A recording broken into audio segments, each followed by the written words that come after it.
আপনি কিভাবে বিপজ্জনক হবেন। আমি আপনাকে বলছি না আপনার সন্ত্রাস হয়ে যান অথবা চাঁদাবাজ হয়ে যান। আমি বলতেছি আপনার ওজন কিভাবে দিনে দিনে বৃদ্ধি করিবেন, সমাজের লোক কিভাবে আপনাকে অনেক ভারী মনে করিবে, কিভাবে আপনি সমাজে সম্মানিত হবেন। যত কিছু হোক না কেন কখনো আপনি ঘাবড়াবেন না। যাই হোক না কেন অবশ্যই চোখ কান খোলা রেখে কথা বলিবেন। কখনো আপনার দুর্বলতা অন্য কোনো ব্যক্তির কাছে শেয়ার করিবেন না।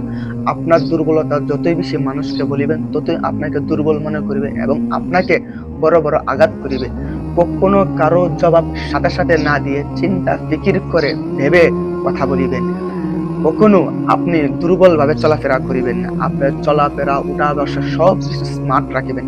আপনার যেমন সামর্থ্য আছে না কেন, যেমনই সামর্থ্য থাকুক, আপনি সর্বদাই পরিপাটি হয়ে চলিবেন ইনশাআল্লাহ।